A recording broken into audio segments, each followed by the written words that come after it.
Good afternoon this afternoon. My name is Ifoma Oji and you're welcome to Aside Hot right here on Active Citizen. And joining me in the studio this afternoon, I have our favorite, Miss Sharon Enemchuku. Good afternoon, Sharon. How are you doing this afternoon? I'm very well. Good afternoon. Good afternoon. How are you doing? You look pretty as always. And so do you. You look good. Thank you. I'm great. Now, this afternoon, Nigeria confronts a familiar but unsettling question. When does security enforcement cross into institutional conflict? Just hours after meeting bail conditions and stepping out of Kuje Correctional Center, former Attorney General of the Federation, Abubakar Malami, found himself back in custody, now this time in the hands of the Department of State Services. Now, the DSS insists that this is a separate investigation bordering on allegations as grave as terrorism financing. Now, legally, that distinction matters, but in practice, the optics are troubling. Historically, Nigeria has struggled with balancing national security and judicial authority from the era of military rule to civilian administrations. Security agencies have often been accused, fairly or unfairly, of overshadowing court processes. Now, this incident revives that old tension. No one disputes that corruption and terrorism must be investigated regardless of status or formal office. But when a court grants bail only for another arm of the state to immediately intervene without public clarity, it raises deeper questions about coordination, respect for institutions, and the rule of law. Now, for a former chief law officer of the Federation to be at the center of this drama is not just ironic, it is symbolic, because in the end, this is no longer only about Abubakar Malami. It is about whether Nigeria's justice system speaks with one voice or many competing ones. Now, before we go over the supporting video that we have for this particular story, last year we had the Attorney General of the Federation, the former Attorney General of the Federation, being accused of terrorism, no, not terrorism financing, but actually money laundering, accusation. And let me just create a little background of what he stands for. He was the Attorney General of the Federation from 2015 to 2025, and he was serving, or rather he held position in the major legal proceedings in Nigeria or for the federal government. And I mean, he saw to all the prosecutions at that time. But fast forward to 2025, the ending of 2025 and 2026, we are now seeing that, I mean, there are a lot of accusation of money laundering, and surprisingly, after he has been granted bail by the court, we are now seeing that the DSS, upon him leaving the premises, arrested him on terrorism financing. Sharon, let me start with your take on that. I think the ironic thing is that this is the Minister of Justice. Yeah. And what the DSS came out to say, or what someone who did not give out his information came out to say to the news reporters, was that in the past, Malami had come out to say that people responsible for terrorism should be publicly humiliated. There should be no room for tolerating such in our society. And I think it's a huge shame. In the morning, when we're talking about the students in Ondo State protesting because of the poor state of their infrastructure and how they're being extorted, Mr. Dana Sacramento, we all agree that that was a shameful act to even see that this is what is happening. But to now see the Minister of Justice being accused of financing terrorism, financing crime, is a whole lot to swallow. Because last year, like you rightfully mentioned, it was the EFCC that took him to court, but alongside his son and another female who they said were in for money laundering. They were accused of money laundering, and then they were granted bail. Now, after he went to visit Kuje prison, we're seeing that the DSS has picked him up on a different charge.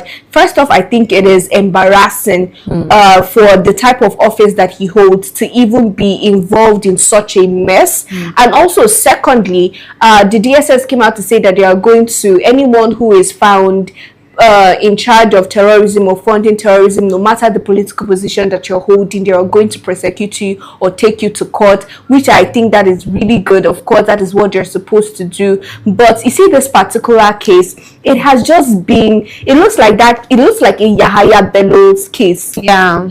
It's looking like something that would follow that same pattern, right? We would hear about it, there will be something that would come up and all of that. Is it that when them trying him for money laundering, they were not able to get enough evidences, and now during the investigation they found out that he was financing terrorism? I just think that there's a whole lot of questions that we need to ask that we really don't know there's a whole lot of questions that Nigerians are asking. But before I get to the major question Nigerians are asking, just like what you said, Sharon, this is quite humiliating and embarrassing to see somebody that have been on the hems of affairs when it comes to delivering justice to people, and he's been entangled in this kind of rope. It's really damaging, appalling. Yes, it's appalling to hear. But do we see, because a lot of people now are saying that the justice finally has been done. Could we say now that justice has been done? This is a two questions that I'm going to ask in one now. Now, apart from justice being done, some people are equally saying that it's more like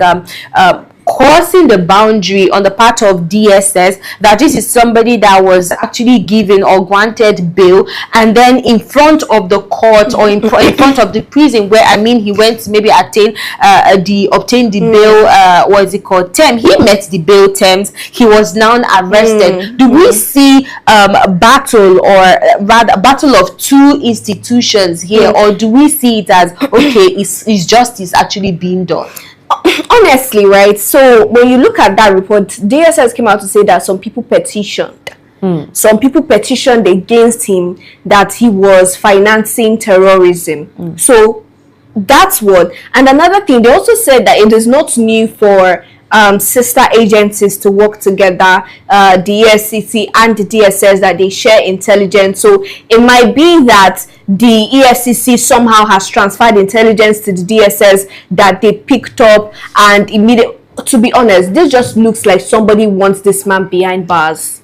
It looks like what? Yes, not. Yeah, that's what I'm just saying on my own perspective. So there are two ways to it. It might be that he actually is involved with financing terrorism, or it might be that someone is ensuring that he's behind bars. The reason why I said that is he has not even left the Kuje prison. He has been on the same day. DSS was already waiting, right? The how quickly they responded, how quickly they came to the scene of event. It means that it was something that they already planned, that was already agreed upon somewhere, right? It's either that the person who wants this person behind bars has evidence or knows something, or I don't even know what exactly to term it, but it just feels like a coordinated attack. But even at that, I'm not singling him out and calling him righteous. My own point of view is this: if he is actually guilty of financing terrorism or financing any form of crime at all, he should go in for it. Now that he has been granted bail and his case is still in court, I want to see what will be the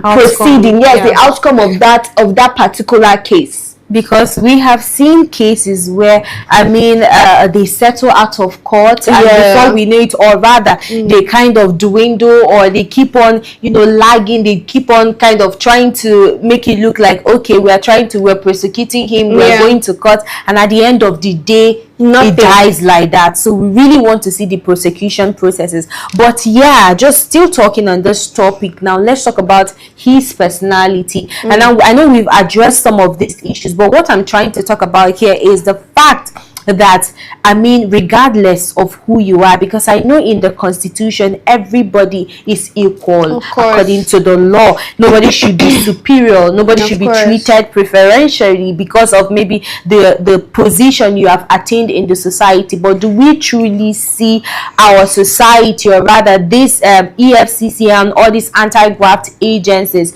really doing justice? Do we see us moving to that part where, I mean, justice will finally be done for people that deserve it? EFCC chairman came out to say, well, recently he was trying to decry that he has not been involved in corruption ever since he got into office. And why did he come out to say that? Because a lot of people have been accusing the EFCC as working or acting as a tool, especially to the executive government, or to high people in power in order to bring people down, or to bring them, get them to court for whatever reason. Now he has come out to say he has never taken a bribe and all of that. But as it stands now, if you pick an average Nigerian and ask them, oh, do you trust the FCC's capacity to ensure that fraudulent people are being brought to book, I don't think they would agree to the positive to that, because currently now nobody trusts them anymore. And it is as a result of how they have carried out their duties in the past, the people that they have targeted, and the people they have exempted. If you look at the people that they are targeting for committing financial crimes, there are people who are not in a particular party. There are people who are not under the coverage of the present administration, people who are just outside. But immediately, why is it that, right, if you say that you are not corrupt and all of that, that's fine. But why is it that people in the APC are not being tried for financial crimes? They're not being tried for fraud. Okay, you are telling us now that everybody in the APC, they are free from all those accusations. They are saints. They have never been involved in stealing, mismanaging funds. None of that. So those are the questions, and those are the things that people see that makes them lose that trust. When you talk about anti-graft agencies. All right, now well said. Still talking about this, Showore has weighed in on this particular topic, and I would want us to take a look at that video, and when we'll come back, we'll have more discussions on that. Was the architect of this kind of foolish lawsuit. Look at where he is today. In fact, when we leave this place today, we want to go and help to bail Malami out of the... Yes, at Kuje prison. We are planning to go there, because he's entitled to not only the bail is been granted, but the freedom that the bail had, Hopefully, we will still be able to find him there at Kuje prison, where he's been hiding.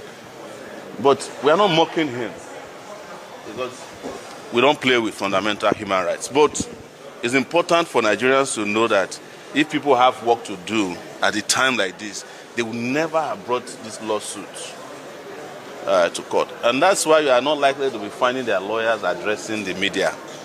They might, after they have heard the story, they are hanging out there waiting. Maybe they'll pick up on some of our statements and use it to address why they are here. But at any rate, I'm available anytime they want me, even though I know this is frivolous, it's a waste of my time, energy. For the last 1 year, these wicked people seized my passport. I have not been able to travel out of the country, Nigeria. But as always stated, we are 200 million people here. I am not more important than the 199 point something million people who are also trapped here. We must do everything to get ourselves the liberty that we deserve and a country that governs with common sense, at least. That is Showore saying that he will personally go visit him in Kuje prison, and I think that was quite humorous, because we've seen situations whereby all these top officials, we hear in the news that they are being arrested, but truly they are really being placed in a comfortable apartment, maybe some part of Kuje prison where it's meant for VIP top lounge. officials, VIP. But let's just talk about that, the fact that that we hear in the news that, you know, these DSS have arrested some people, and when you see those persons after months or even up to a year, you see them looking fresh. But it's not compared to people that, you know, are being accused of, you know, lesser crimes, if I could put it like that. When you see them, you see the condition, the deplorable condition that they are in. So let's talk about let's compare the both of them. Let's just talk about that. You know, I'm actually starting to believe that there might be a VIP lounge in these prisons, or a special center or a special lounge or something for certain people who go in for some crimes. And I don't know how true that is, because what you actually said is true. When they go to the so-called prisons and they come out, they don't look like it. And although it's supposed to be a correctional facility, right, it is supposed to correct normally and not impoverish you and make you look all of that, but that is the situation on ground. When you go to all of these prisons, they live below the human standard. They treat them as animals, honestly speaking. But it seems as though there's still favoritism in our prisons. It seems as though there's still classism in our prisons. So yes, I would actually agree to the fact that honestly, so I would also agree to the fact that there might be that type of setting in our prison. But honestly, generally, when it concerns people being prosecuted and it being followed through, I have never really trusted the Nigerian judiciary or the enforcement agencies in seeing through when they prosecute any high official. I have never really seen it. We might hear that they have been sentenced to 10 years imprisonment, but the next day you still see them fly. Maybe they're just in one country or the other, just keeping low key, and you don't even know. So I don't have confidence in that at all. It is really sad that, I mean, these people have eroded our trust to the extent that even presenters in TV station are already tired of this present administration, or rather anti-graft agencies. It's quite sad, and something, like I always say, really truly need to be done about that. But let's move over to Lagos State. Disaster was not avoided by luck but by intervention. A falling diesel tanker on the Liverpool Bridge in Apapa became the stage for a recurring national tragedy that Nigerians know all too well. Now residents rushing to scoop fuel from a dangerous spill. Now police officers and officials of the LASMA moved swiftly, dispersing the crowd and securing the scene, and that action likely saved lives. Now this is not a new story. From Abia in 2006 to Otedola Bridge in 2018, Nigeria's history is littered with painful reminders of what happens when spilled fuel meets desperation, ignorance, and a single spark. Each time, the story follows the same pattern. Poverty meeting opportunity, and danger is underestimated, and tragedy, of course, follows. Today, Lagos escaped that fate, but the underlying problem remains. Why do Nigerians or citizens repeatedly risk their lives for fuel? Let's take a look at that video.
God, like, I'm still in awe. I'm still trying to, you know, come back to reality. But this, how did we get here?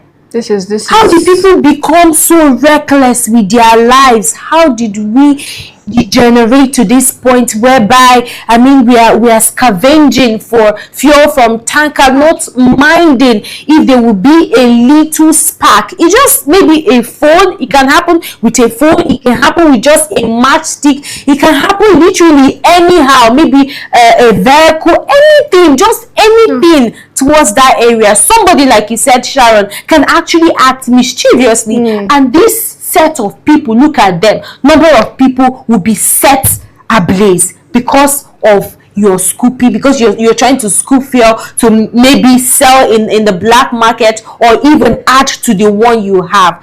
Sharon, let me have your take. This is this is my stance, because what is this? I you know, this is not a new story.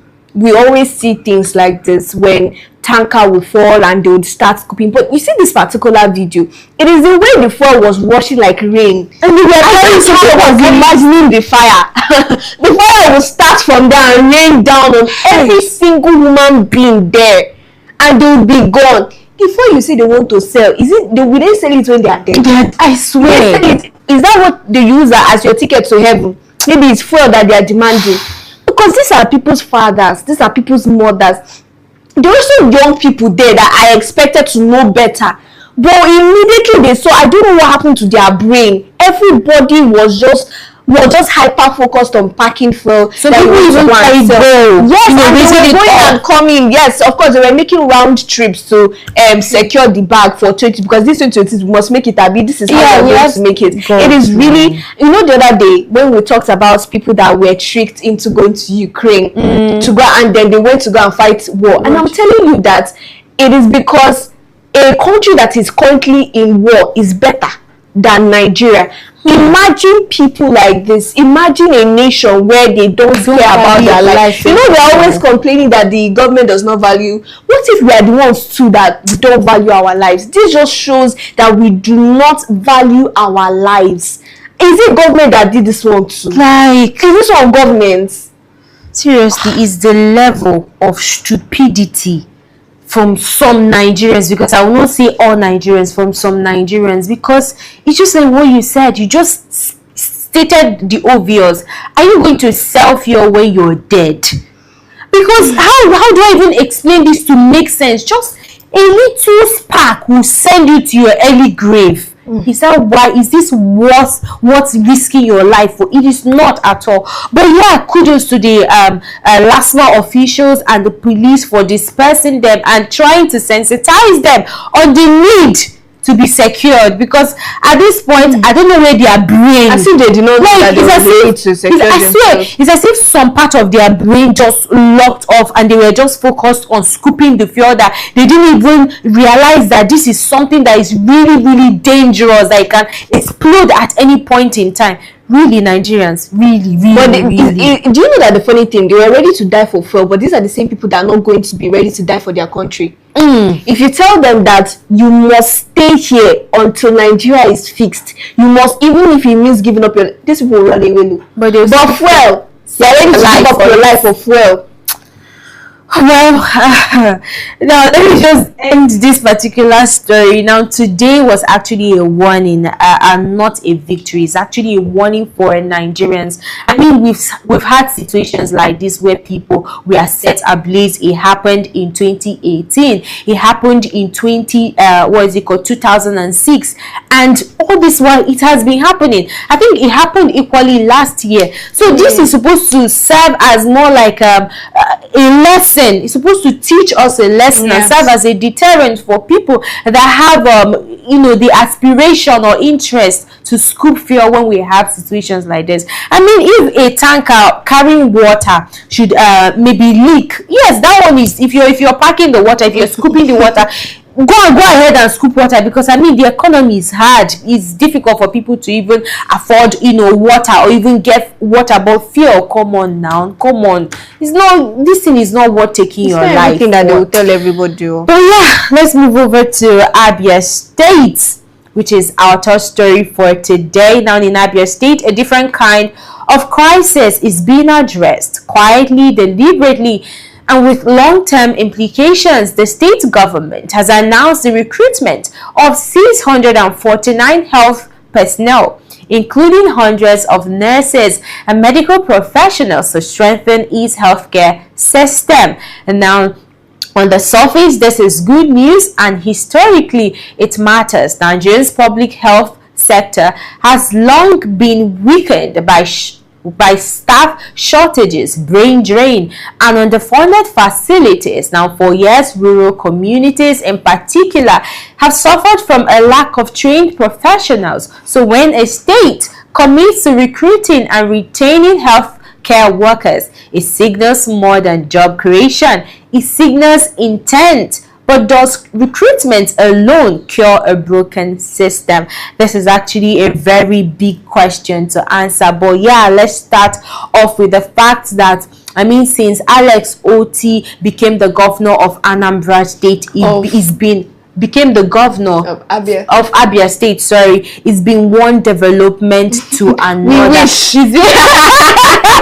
Yeah, you guys wish. It's been one development or the other. Last year he launched electric vehicles. The same last year he provided buses for people that were traveling for December from Abuja to Abia State. And he said, so long as you are a citizen of Nigeria, or rather you stay or live in Nigeria, that you have access to all these things that he's providing for even people of Abia State. And let's just talk about the fact that is a governor that has the interest of Abians at heart. Let's honestly, talk about that first. The fact that I also read that the Abia State government under Alex Oti do not accept awards is actually ironical, because other people or other governors or leaders who have not done as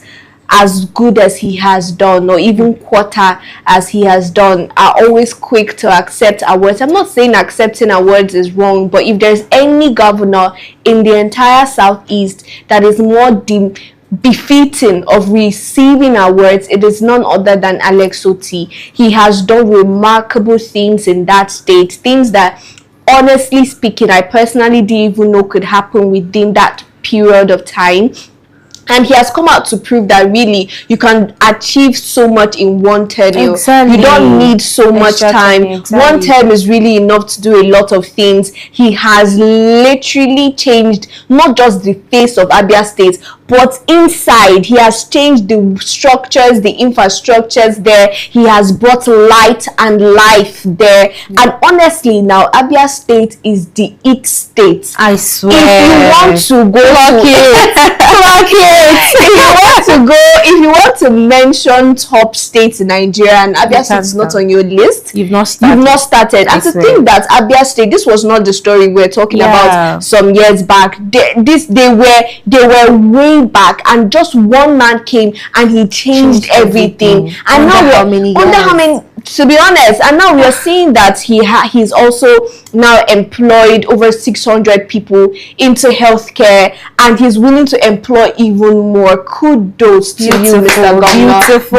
These are the things beautiful. Yes. If we have more governors like Alex Oti, we won't both have a job. I swear. Yes, of course. Oh my God. We'll be reporting that. All right. Yeah, we have our jobs, but this is more like litmus test confirmed for people that said that during, or rather when Peter Obi said he just need a tenure, that he has a lot of things that he wants to do, a lot of change to bring forth for Nigeria. And with what Alex Oti is doing in Abia State, I think we can actually confirm or corroborate to that. And I'm just going to say that this is quite commendable. This is quite applaudable. Mr. Alex Oti, wherever you are, if you're seeing this, thank you, kudos to you. And just like Igbo said, Eto Diken and Komere or Mekwazo, I need to give for what you've done for the Abians and for people like your former governor that said that He was the one that built the major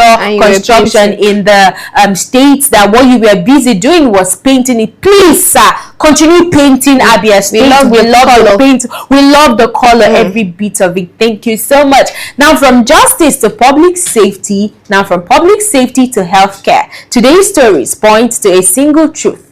Institutions matter, but how they work together matters even more. My name is Ifoma Oji, and you just watch Aside Hot right here on Active Citizens, and I did this alongside Sharon and Chuku. Special appreciation to you, Sharon, and to you, our viewers. Thank you for always tuning in and watching our videos anytime we are live. But if you're yet to subscribe and like or comment or share our videos, the time is now. Go ahead and do all the good stuff. We see you, we love you, we appreciate you. Now, till we see you in the evening for Active Citizens Parliament, do have a lovely and painted afternoon.